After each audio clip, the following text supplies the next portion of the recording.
general introduction done, I'm going to jump into what I did specifically today.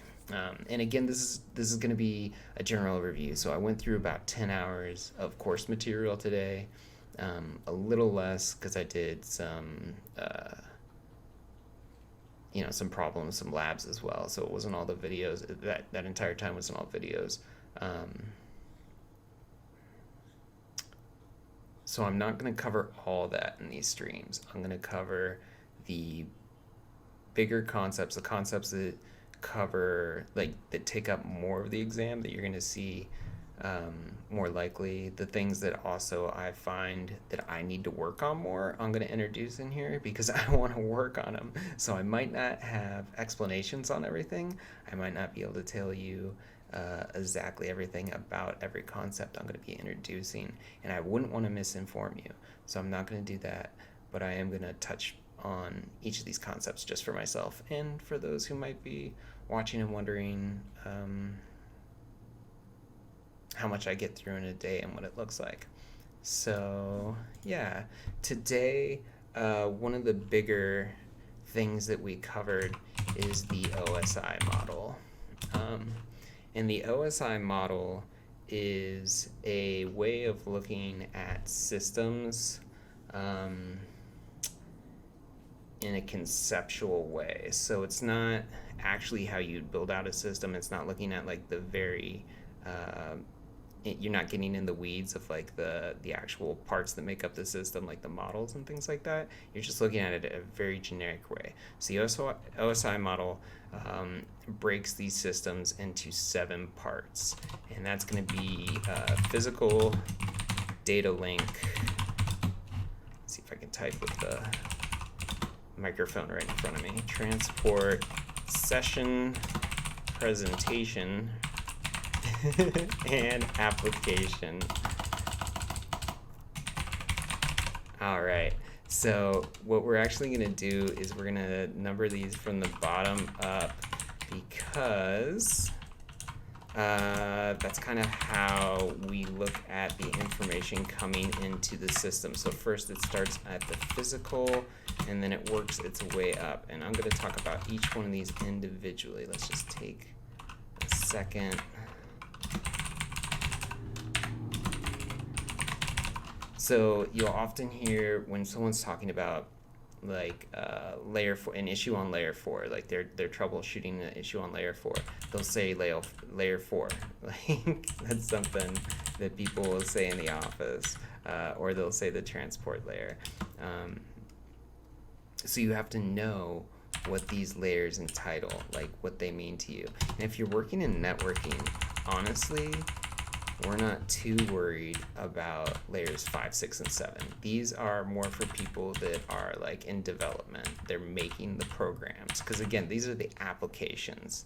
So that's not something we're not building applications in the network. You're going to need to know a little bit of Python probably. You're going to need to know how to make some batch files, some executables. That's super helpful when you're running on a network, is my understanding. Being able to do that stuff, super helpful. But you're not going to be programming. So we're going to be more interested on layers 4, 3, 2, and 1. So that's the transport layer, which we're going to dive into these a little bit later. So let's just look at each one real quick here. This is the OSI model. This is how we look at systems in kind of a generic way. There's another model we're going to be using a lot, and that's the Tcp Ip. Let's see here. I got my microphone in front of me. Model, and this is the TCP IP stack. Is a lot of time what it's called, and this one's only 4, right? Yeah, this one's only 4 layers. So it's going to be application.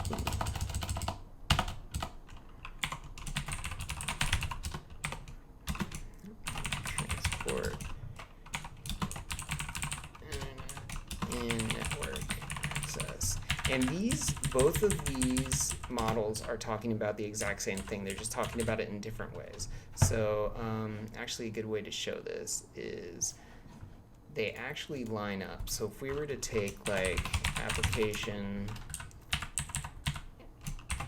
presentation, here, let's start insert one row above. So this is gonna be OSI. This is gonna be TCP Ip. So presentation session. I gotta learn these yet, so I gotta look off my notes. But this is definitely one of those flashcards, having these 7 on there. So here's the 7 OSI models, and then for TCP, these first 3, right? Yes, these first 3. Actually, where's merge cell? Let's go to format, merge cell. There we go. These are actually all gonna fall under application for the TCP. Transport actually goes right over to transport. Isn't that nifty? Network is going to be known as the internet on the TCP model. And then the last 2, data link and physical, are again going to be shared when it comes to the TCP model. This is going to be network access. So this is just, again, these 2 models explaining the same thing. They're on the same. So both of these are explaining like how a system works, just in different ways. So TCP is more like how it actually works, because we're constantly working with IP addresses, whereas OSI is more like a reference model, like how we look at troubleshooting or look at building a system to begin with, like how we would build it from the ground up in a generic way without actually going into what each product is individually. So when it comes to the OSI model, it's not very easy to remember: physical, data link, network, transport, session, presentation, application. So what we use is mnemonics.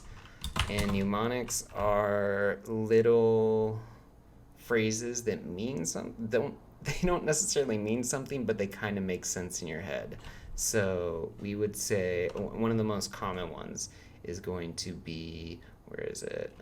Please do not throw sausage pizza away. And we can see it lines up. So the please and please do not throw sausage pizza away is going to be physical. Do is data link. Not is network. Throw is transport. Sausage is session. Pizza is presentation. And away is application. So people find it easier to remember this nonsensical phrase than they find it's easier to remember this actual order of layers when it comes to the OSI model. And I find it the same way. Like, for some reason, mnemonics, the way our brain works, it just, yeah, sausage pizzas. Yeah, for sure, bro. So mnemonics help for whatever reason. Like, it's just one of those things in our brain. So this is probably one of the most common ones, but there's lots of other mnemonics. So if you have one that you really like, feel free to comment below the mnemonic that you use. Because again, I think perspectives are important. If someone has a better mnemonic, then I want to hear it. Because honestly, I mess this one up sometimes. I will like switch it. I'll say like, please do not throw. I don't know what I do. Away pizza, sausage pizza or something. I don't know. But I have messed it up before. So again, this is going to take some studying. This is going to be flashcard stuff. This is going to be repetition stuff. But this is just a great way to remember the layers of the model, because again, this is the model you're going to be using very often in the workplace for troubleshooting and just for talking about your networks. And you'll hear people say, like, I was having a layer 1 problem, like I was having a problem with the physical connection, like something was unplugged. Or sometimes you'll hear people say they were having a layer 8 problem. And a layer 8 problem is the end user. Oh, goodness. Oh, that's just saucy. That's just saucy. So that's the OSI model, TCP IP stack, and how they compare to one another. Again, if you want to look here, so the first 3 layers of the OSI, or rather the top 3 layers of the OSI, layers 5, 6, and 7, are the application layer when it comes to the TCP/IP. Transport is transport, super nifty, same name. I wish they did that more often. Network is internet. That's, I can make that leap. Data link and physical is network access. That also makes sense to me. Sometimes these things are worded in a way that I just wish they didn't. But no, these are pretty good. These are pretty good, especially transport and transport. Love that. Love when they just carry the name over. Thank you. So let's dive into each layer. So let's go into layer 4. Layer 4, transport layer. So when we talk about the data that's encapsulated on the transport layer, we actually give it a unique name because, why not? So when we're talking about encapsulated data, let's encapsulate this name. Boom, love it. When we're talking about encapsulated data on layer 4 transport, we're talking about segments. So if you are losing data, then you're dropping segments. So layer 4, let's talk about the most common protocols you're going to find on layer 4. What we're going to be using, what we're going to be seeing on the CCNA more often than not, what you're going to be using in your labs is going to be TCP or UDP. That's what layer 4 is all about for us. So what is TCP? What is UDP? TCP is the reliable, more reliable of the two. Let's say is the more reliable of the two methods of these two protocols. TCP allows for it's going to track, so the segments, again, we're calling them segments, they're not packets, they're not frames, they're not bits. We're on layer 4, so there's segments. The segments are tracked. So that means when the header comes in, when the TCP header comes in, it's going to have, it's going to track that particular segment. It's going to have a number for that segment. And if the next segment doesn't come in, it's going to know, hey, send me that segment back. That's why it tracks it. So it can tell you if there's corrupted or lost data and to resend that data. So super awesome. TCP allows for correction data. It allows you to resend data. Awesome. Very important. That's why when you download a file off the internet, it works when you get it, right? Like you can execute that program after you download it because there's no corrupted data. There's no missing data. So you need to use TCP for that. You need to be able to check for all that information. TCP is connection oriented. This is how it knows to check this information. So a lot of times when we talk about connection oriented, what we're talking about is the three-way handshake. So when a sender is talking to the host or the receiver, it's going to initiate, oops, let's get the spelling right. It's going to initiate a three-way handshake when it's using TCP, and that three-way handshake is going to be synchronized. It's going to synchronize. So the sender is going to say, "Hey, I want to get that data from you. Let's meet on this channel at this time," and the receiver, the host, is going to send back a synchronized acknowledgement. Whew, big words. And they're basically saying, yeah, I got your synchronization. I like your plans. This is what I'm thinking. This is my TCP setup. What are you thinking? And then the sender is going to send back that third step, three-way. So we have the synchronize. That's step 1. The second way is the synchronized acknowledgement that's coming back. The third way, the three-way handshake, is now the acknowledgement that we're sending out saying, yeah, okay, we've agreed on these ground rules. We both agreed to meet at this place at this time and use this protocol. So that three-way handshake allows that connection. That's the connection-oriented part of TCP. The other thing that TCP allows you to do, because you have this connection, because you have these rules set up, is you can do flow control. So what does flow control mean?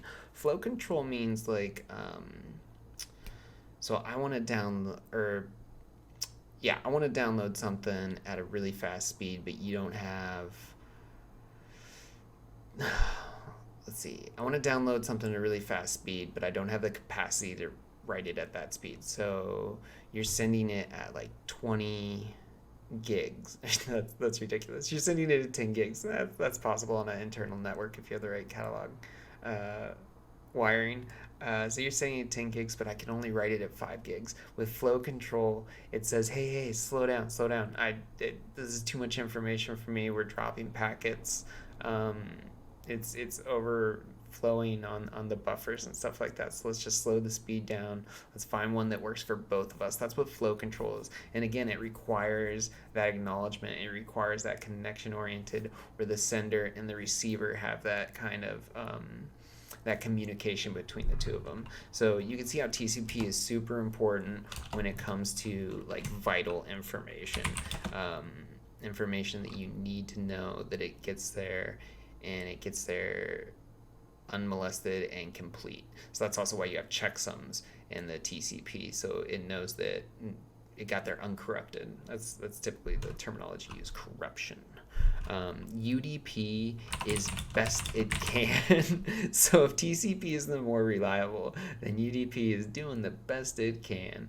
And there is a reason that you'd want to use UDP. So for instance, voice communication, UDP, you're not going to resend packets. You're not going to be like, oh man, a little bit of that first sentence dropped out where you're saying hello, I better resend that.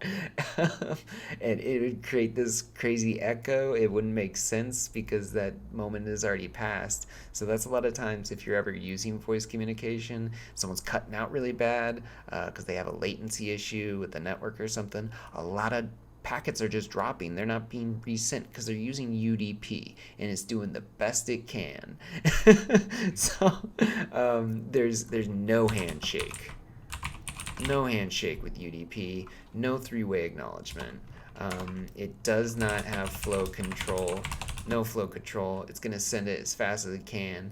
If you can't handle that amount of information, those packets are just going to drop. They're just going to disappear. Bye-bye. Bye-bye packets.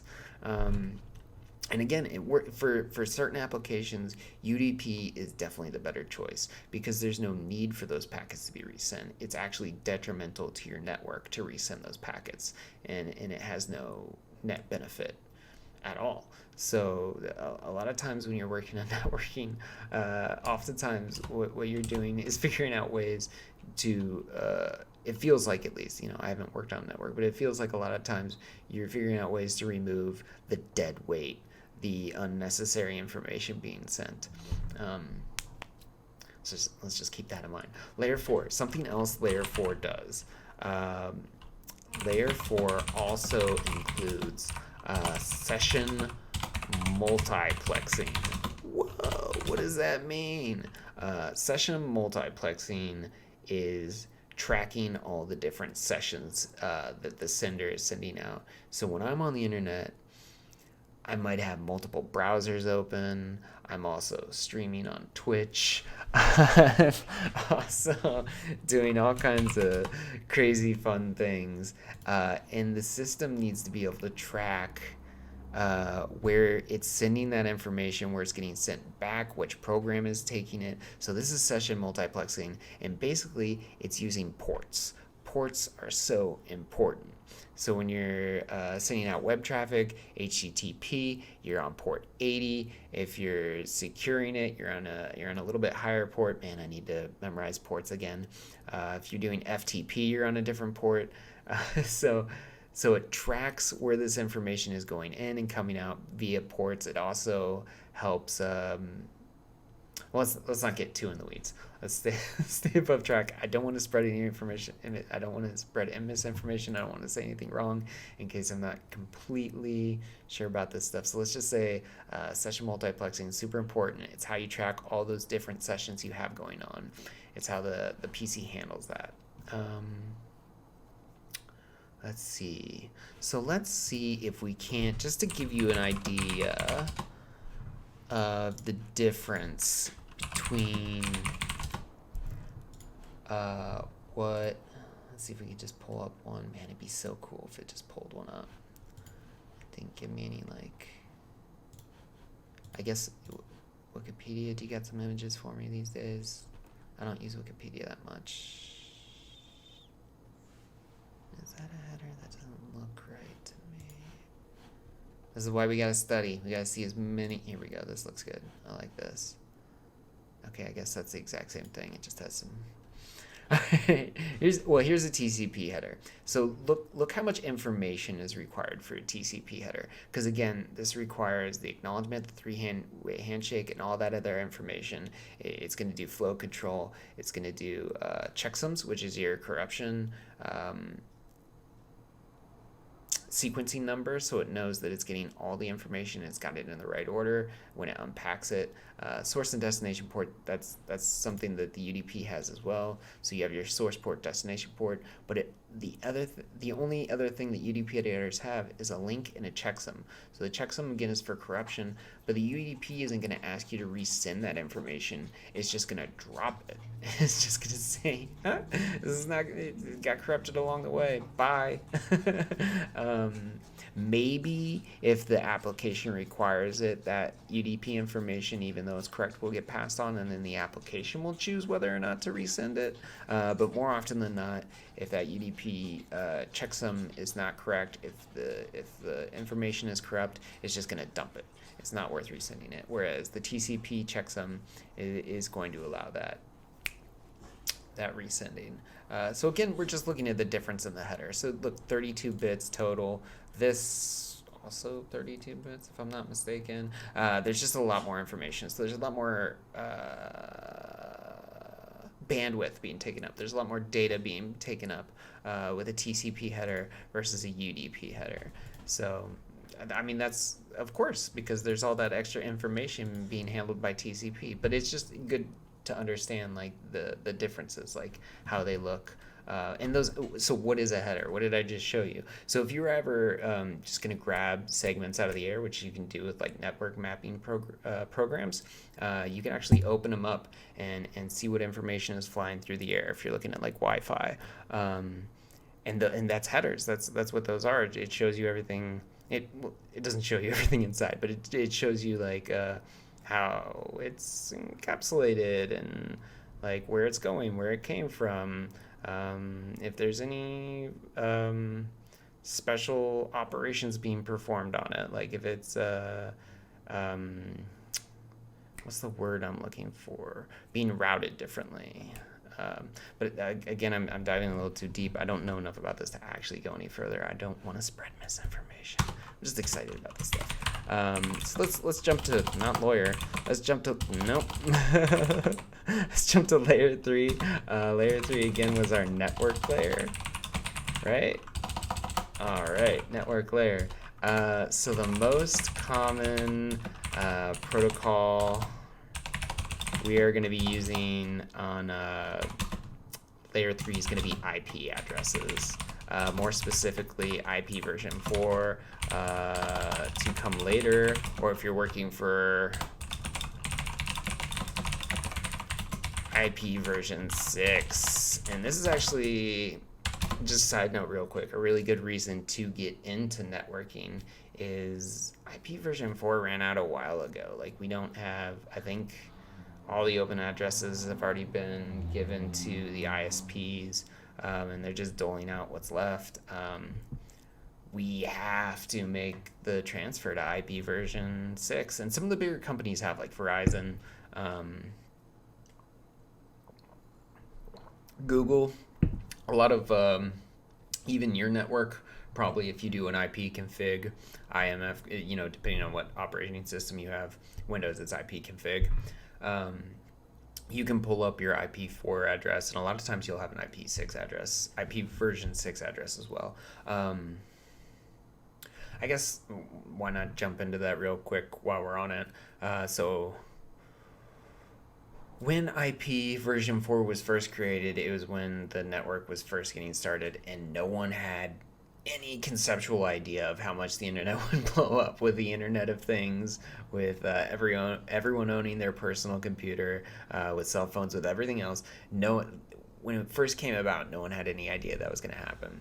So they distributed IPs very leniently. They gave away like hundreds of thousands, millions of IP addresses to these big companies that would never use them. Like Ford Company got a bunch of them because it was one of the biggest manufacturers at that time. So they were like, if anyone's going to use them, it's going to be the big guys, right? Like this is before like Facebook and Google and stuff. The point is like IP version 4 was created in a time prior to the internet expanding in such an exponential way. So now it's no longer going to work. I mean, we've come around with some workarounds with network access, NATs, with being able to have offline addresses and online addresses. That's something else we can cover. Again, I don't want to spread any misinformation. I don't want to say something wrong. But all of that up to that point is correct. I just don't want to dive too far into the weeds on this stuff before I get into it in the source material of what I'm studying. So basically, we just covered this part so far. So yeah, the most common protocol for layer 3 is IP addresses. So IP traffic can come in a variety of types. Most commonly, it's going to be unicast. Then there's broadcast, and then there's multicast. So what is unicast?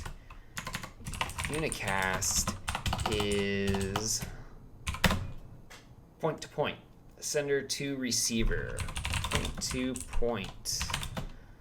There is a sender, you, potentially, and there's a receiver, whatever server, whatever website, whatever, that would also be a server, web server, email server, whoever you're trying to contact, whatever information you're trying to get. Unicast, you're doing a point-to-point communication.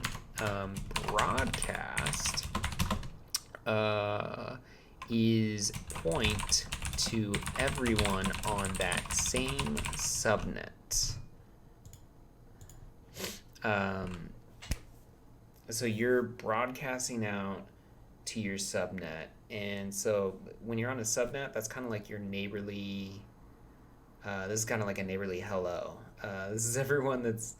We'll go over a little bit more subnets tomorrow. I'm going to go over subnetting and the packet tracer specifically tomorrow, so I don't want to go too far into this.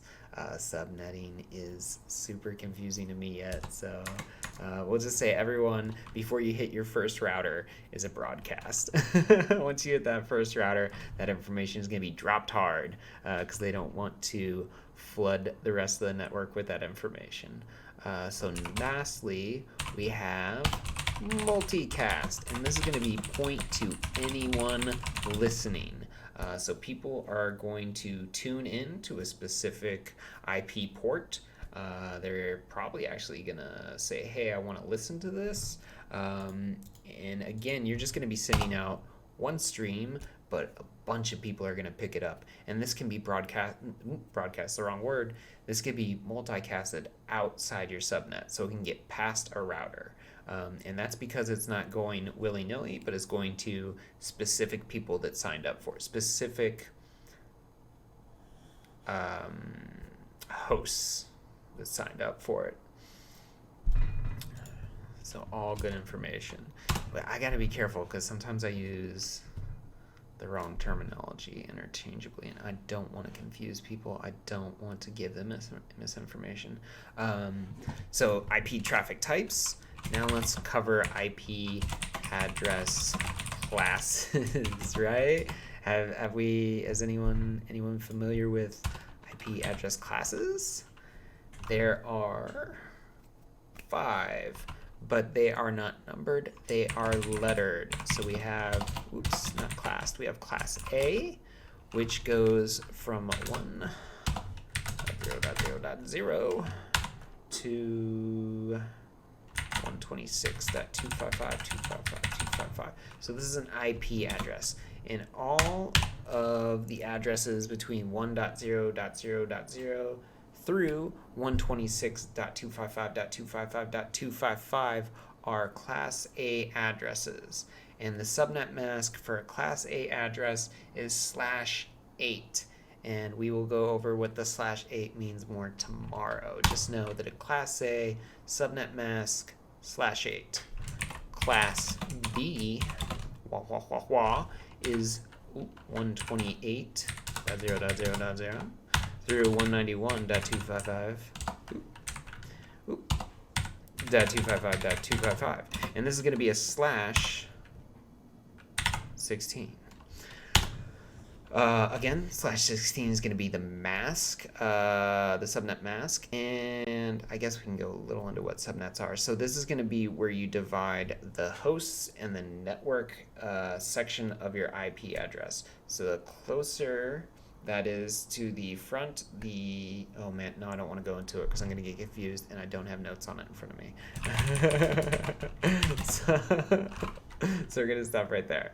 A Class C is 192.0.0.0 through 223.255.255.255, and that's going to be a /24. 8, 16, 24. So we see how the masks are going up by 8s. We also know, well, we don't know because I haven't explained it, but I know because I went through the source material on the course material, not source material, that IPs are made up of octets. So you have 4 octets. So a subnet mask of 8 is a subnet mask on your first octet. Subnet mask of 16 is a subnet mask on your first 2 octets, and so forth. So it's going to be your first 3 octets with a /24. That probably doesn't make sense. I didn't do a fantastic job of explaining that, but I know what I meant. And hopefully anyone who's listening to this is not using this as course material necessarily. Then again, if you notice I make any mistakes or if you have any questions, please let me know. I'd be happy to have discussions with people. And being called on a mistake is sometimes one of the best ways to learn, because that kind of dread of being wrong, that internal shame, can be such a teaching trigger. So I was typing without talking about what I was typing about. Class D is 224.0.0.0 through 239.255.255. Let's change that to a dot. .255.255.255. Class D is going to be a multi-class or multicast. So again, we go up here. What's multicast? Multicast is point to anyone who's listening. So this can get you past your router. And what's going to happen is it's going to be your IP address broadcasting to the router, and then the router is going to broadcast that information out on an IP address between these, somewhere in between these two. And it's also going to add a port, of course, because that's going to be part of the session multiplexing. It needs to know where it's coming from and where it's going. It needs to be able to track that session. Class E, I wouldn't even say training, I would say experimental. That's not spelled right. Class E, 240.0.0.0 through 255.255.255.255, and that is the end of the IP addresses. But wait, you say, isn't there something missing? For instance, is that a valid IP address? Yes, 0.0.0.0 is actually a valid IP address. Unfortunately, when they were making the IPs, they decided to take this 0.0.0.0 through 0.255.255.255.255 and reserve this address space as this network. I don't know. They just thought, why not? So that's not anything we're ever going to use. And you're saying, hold on, there's more missing here. Between classes A and B, there seems to be a whole host of 127s. And you are right. 127.0.0.0 through 127.255.255.255 are known as anybody? Anybody? The loop back address. So this is super important. This is a troubleshooting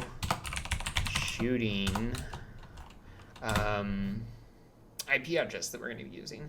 So if you're having connectivity issues and you think it's on layer 3, your network layer, which, oh, by the way, we said layer 4 was segments.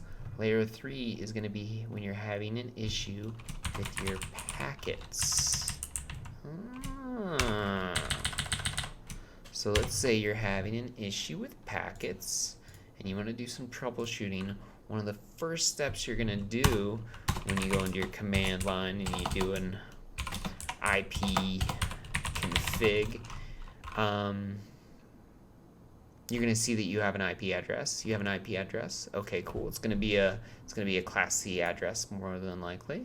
And then instead of pinging out, because you're not even sure, you want to make sure that your TCP IP is working on that current system that you're on. So what you're going to do next is you're going to do a ping 127.0.0.1, and that's going to tell you if your TCP IP is even working on that system. If it's not, that's going to be an issue. If it is, that's going to work, and then you're going to ping the next step out. You're going to ping a local router, or maybe like if you have an email server or something like that locally within your servers, you can ping that. If it makes it to that, you're just going to keep making it a step further, a step further. You also might use tracenet. That's another really good command for those same things. Got a little off topic there. That's just kind of a troubleshoot. I love loopback. Everyone uses loopback. I feel like everyone should know what's going on with that. So there's more though. So within these addresses that we just discussed, within the IP address classes, there are private addresses. Private addresses are not actually online addresses. They're also known as the RFC 1918. Yeah, people will call it that, especially if you're coming from the military. People are all about the acronyms. So learn it how you see it as best you can. But if you know it by the other way, you can always just ask, just be like, hey man, what are you talking about? And they'll be like, oh, private addresses. You'll be like, oh, okay, I know what you're talking about. So the first set of private addresses within Class A is going to be 10.0.0.0 to 10.255.255.255. This is your Class A private addresses. So why is this information important? Well, let's say you do an IP config and an address comes up and you say, oh, okay, so I must be online, right? Because I got an IP. But then you take a closer look and you realize, oh my goodness, I have a 192.168 address. That means it's private. That means that the network actually isn't letting me on. So this is a great way, again, to troubleshoot, because if you, a lot of times, if you're, isn't it tracerent? I think it probably is. Tracerent. Let's Google it. Let's find out. Yeah, it is. Yeah, it is. Look at that. Get called out on it. It's not tracerent. It's tracerent. RT. Good information. Good information. Good catch. We like it. We like it. So another good command. This is a ping's gonna just give you how many packets is dropped. Tracer is gonna go step by step, but we'll get into that stuff later. I got ahead of myself, and I was wrong. I was mistaken. Glad I got caught on it. So we got the private addresses within the IP address classes. This, man, so many flashcards here, right? You got the flashcard for the address classes. You got the flashcard for the ones that aren't really classes. They're just like unknown little things that people decide to make. And then within those classes, you have private addresses. The RFC 1918. Gotta know it. Gotta know it. So crazy amounts of flashcards. Flashcards for your traffic types and where you're going to find those traffic types. Again, this is going to be your multi-class, your class D. It's going to be your multi-class, like multicast, sorry. TCP, UDP. Man, so many flashcards I got to make for this stuff. But, yeah, another way of learning it. It's good stuff. So another part of layer 3, a huge part of layer 3 that we've kind of been beating around the bush is subnets are a huge part of layer 3. I keep putting lawyers. I don't know why. Subnets and subnet masks. And variable length subnet. We're not going to get into all. Again, this is going to be tomorrow. I'm going over this specifically with packet tracer. So packet tracer and subnets are going to be tomorrow. But just know that layer 3 subnets are a huge part of it, especially for CCNA, especially for anyone working on the network. You're gonna wanna know subnetting. So let's go on though. Let's move on. I thought I was on a private. I had to reassist someone. It's public, right? 172xx. Yeah. 172 would be public. It's class B though. That's interesting. You are on a class B address. How'd you get on a class B address?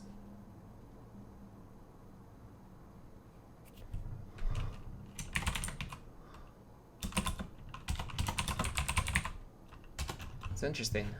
I think I've only manually signed it. Oh, neat. Yeah, I mean that's the crazy thing. The more you know, the more you can do. Later on, we'll talk about MAC addresses and how important those are, but how a lot of routers now allow you to spoof your MAC address. Like it's not even a hard thing to do anymore. It used to be like a serious way of tracking people, but now it's just like built into routers that you can spoof your MAC address. So that's crazy, and you can always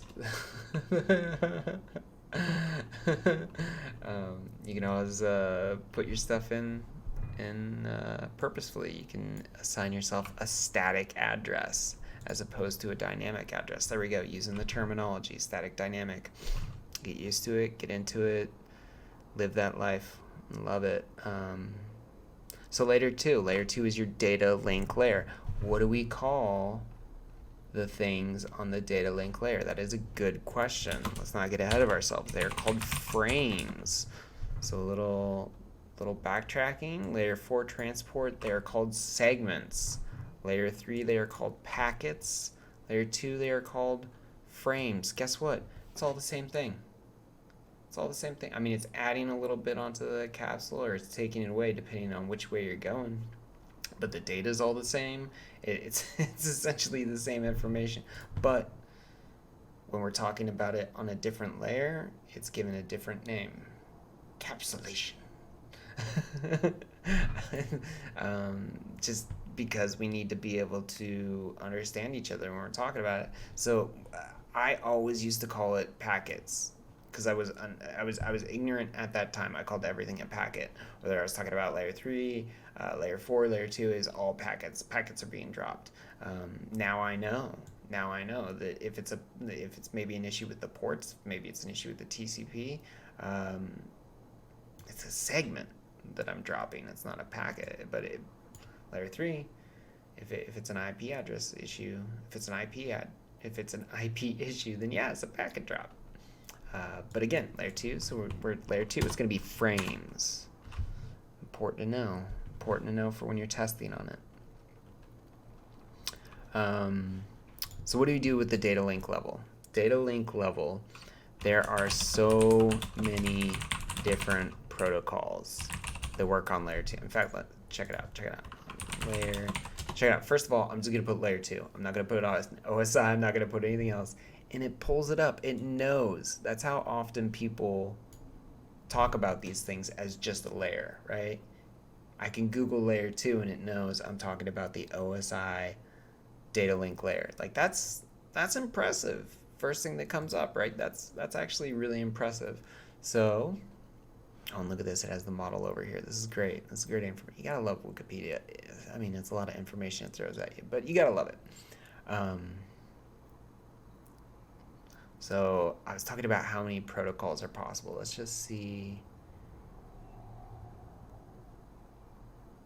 Services, error detection, and here we go. Protocol examples. So here, this is just example. This isn't all the protocols. This is just examples of the protocols that work. Some of these are legacy protocols, so that means it's like a system that's designed specifically for a company to do one thing, and it's never upgraded, it's never updated because it just does this one thing. It's legacy, and that doesn't always work out well when things change, like IP4 to IP version 6, right? A lot of legacy systems are not going to be excited about that changeover. Anyways, point is, there are a lot of choices about your protocols when you're talking about layer 2.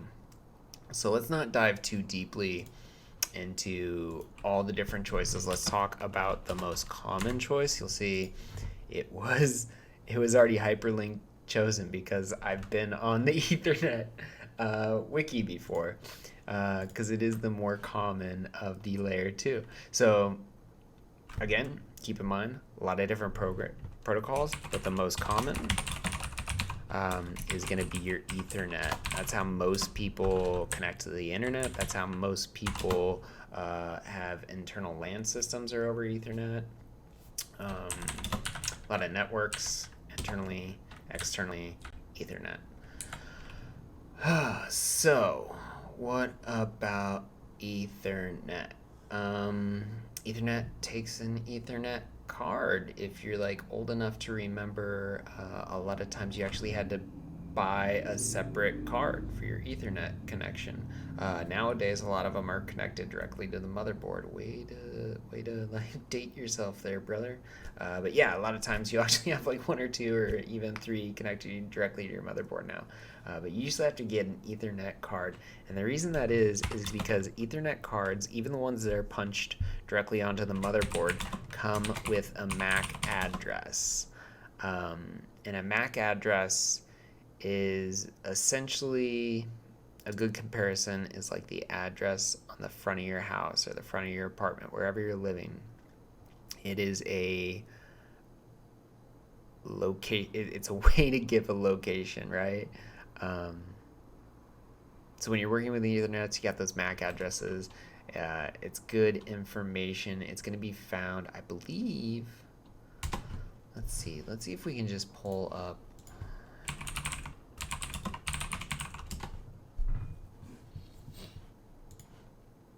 Oh yeah, see? So we're working with frames, so it's not even called an Ethernet header, it's called an Ethernet frame, because we're on layer 2. Amazing. Let's see if it will give us a picture of an actual... Yeah, okay, so I guess this is an actual Ethernet frame.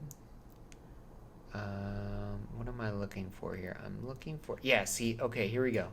So it's going to use the MAC. Is that my dog? It's going to use the MAC address for your source and destination as a way of finding out who it goes to and where it comes from, right? So cool.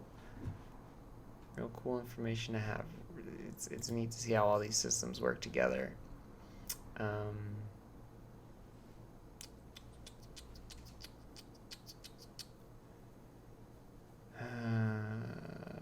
Ethernet, IP4 data, the actual. I feel like there's. So let's just go over a little bit more of what I'm seeing on here.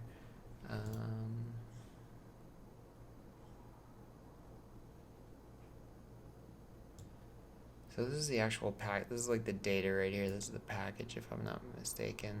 Frame check sequence. Here's the error detecting aspect of it. So this is neat. This is how it knows whether or not there's an error and whether it needs to resend the information possibly. Payload. Yeah, I don't know enough about this to actually tell. I just know this is the MAC addresses right here. 6 octets. And the reason it's only 6 is I think a MAC address, if I'm not mistaken, is actually 12 octets long. 48 numbers, 6 groupings. Yeah, so for sure the first part of the MAC address is not actually designated. It's based on the builder of that device. Yeah, so see the first 3 octets of the 6 are actually just like, so if you have like a ASUS MAC address, then the first 6 is going to identify it as an ASUS, and maybe it goes all the way down to like the product number or something like that. And then the second 6 is going to be, or I'm sorry, the second 3 is going to be your actual unique identifier for that card. That's good terminology. I did that one well. But not a lot to say about layer 2. I probably need to look into that more and have some more notes on that one. Because there's so much that can be done on the data link layer. Similarly, physical, there is a lot on the physical layer side. Oh, how did I not? I think I forgot a NAS. Physical layer, think of all the different ways you can connect your computer and your devices to a network. So it doesn't have to be like physical. Like Wi-Fi is actually a layer 1 physical connection to a network. Coaxial cable, like for your router, or I'm sorry, for your modems. A lot of people are on broadband. Ethernet, which is actually copper. I guess that'd be your copper connections. And then fiber. That'd be probably your most common for. Again, that's Wi-Fi, coax, copper, which includes Ethernet, and fiber. So copper actually comes, copper is probably the most common, and it comes in so many variations. So we could talk about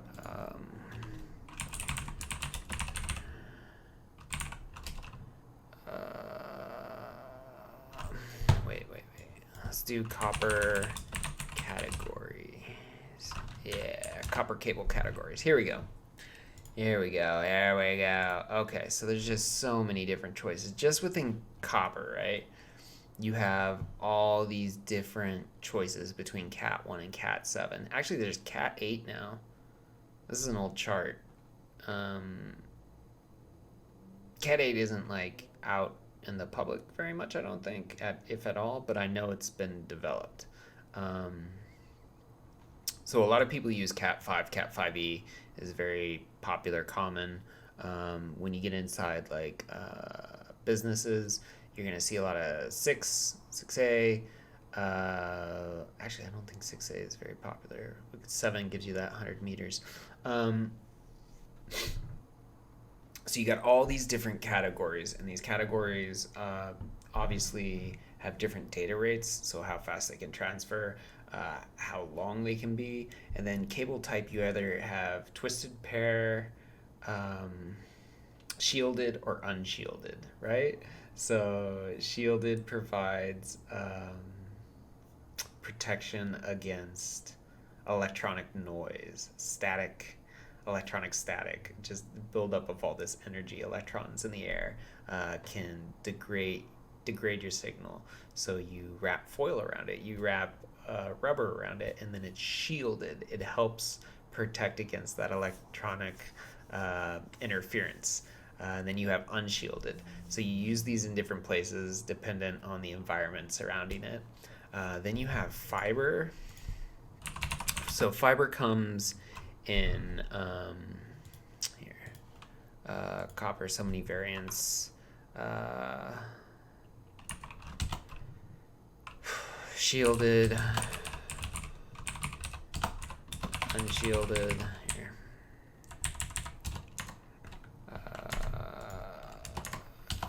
Category.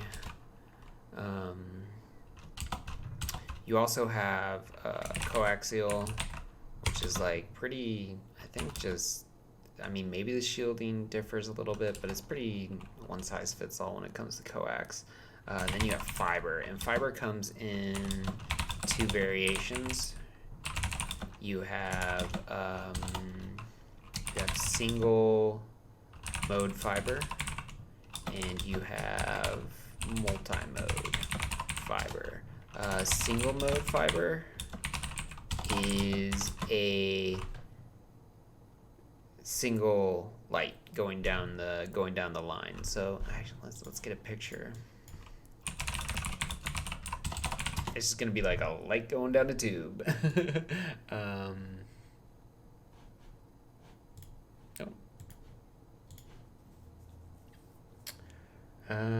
Yeah, here we go. Here's a good.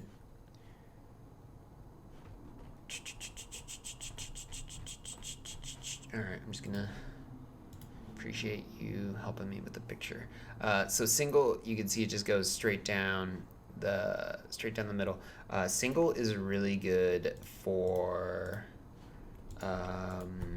long distances.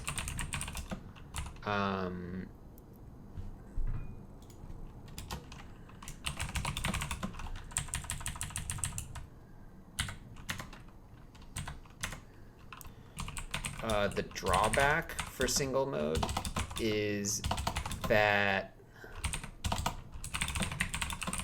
the laser has to be really powerful. So that usually means expensive. Multi-mode fiber, let's go back to the picture just to show you. It ricochets the light off the walls. This picture doesn't do a super good job, but that means instead of have only one lane in your track, you have multiple lanes. So you actually have multiple lights bouncing, which means you have multiple fields for the data to travel down, which means you can get a lot more going on. Like you can get a lot more lines going in there. So it's actually not faster though, because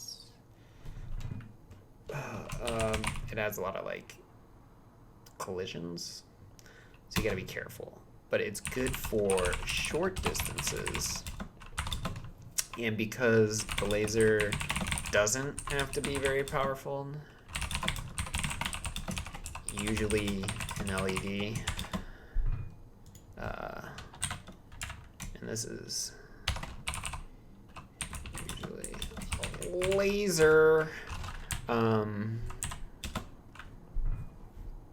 Did I not spell laser right? Oh wow, it's not a Z. I want to make a laser.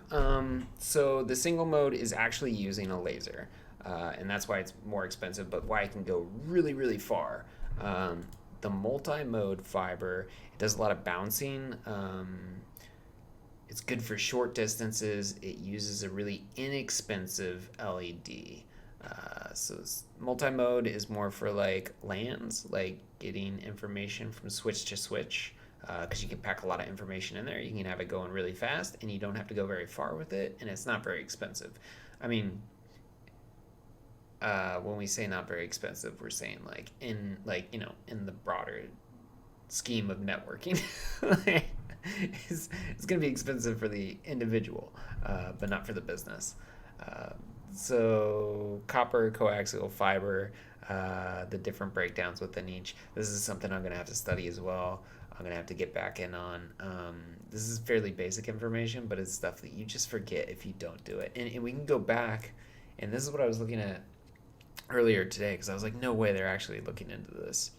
But yeah, look, right here. So part of the test, network fundamentals, you need to know physical interface and cabling types. You need to know what single mode fiber is. You need to know what multi-mode fiber is. You need to know copper lines. It looks like you don't need to know coaxial, so we can.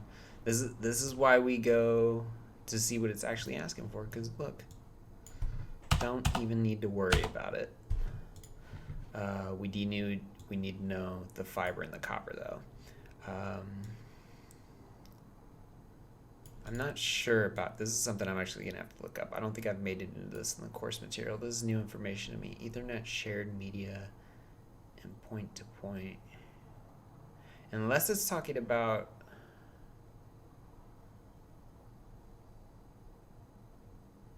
maybe he's talking about like network network servers would be the internet Ethernet shared media, maybe. I don't know. Don't want to spread any information out that I don't know yet, though. So concepts of PoE. PoE is power over Ethernet. That's not something I've gone into yet, but PoE, power over Ethernet.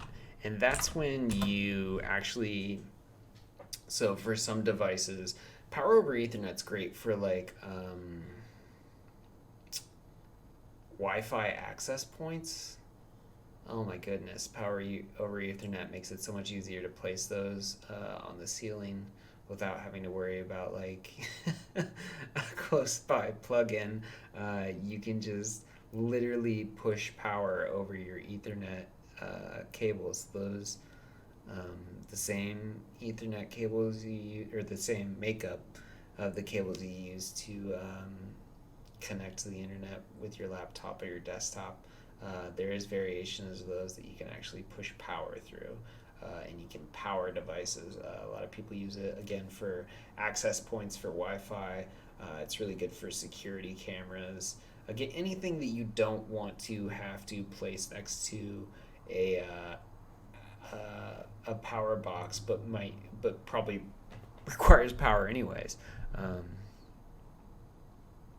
Also, power over Ethernet sometimes helps with repeaters.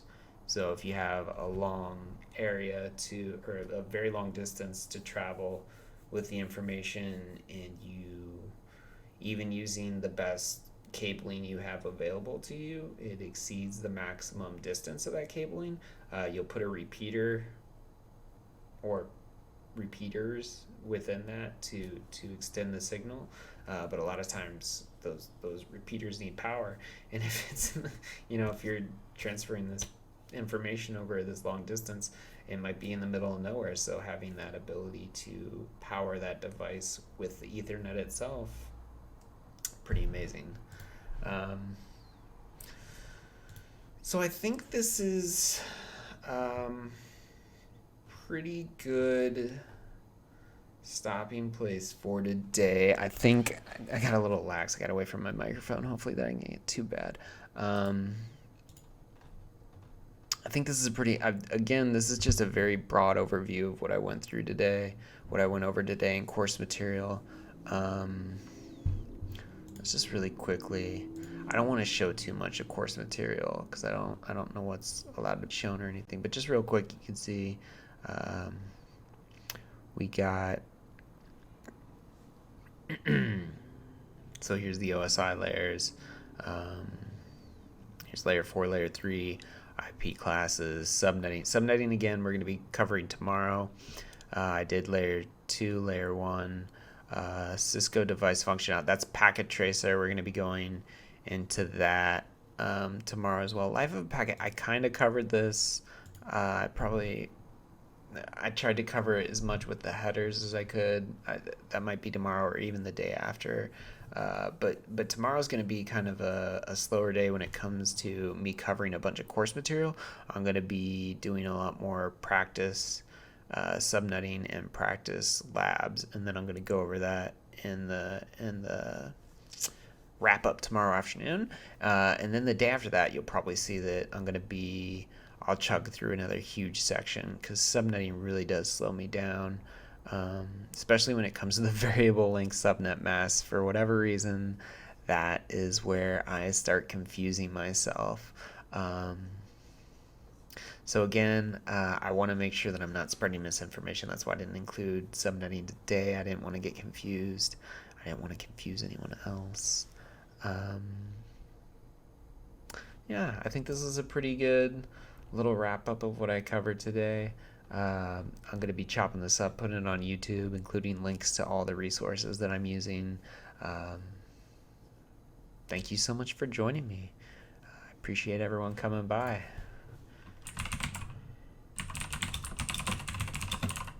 And take it easy. See you tomorrow.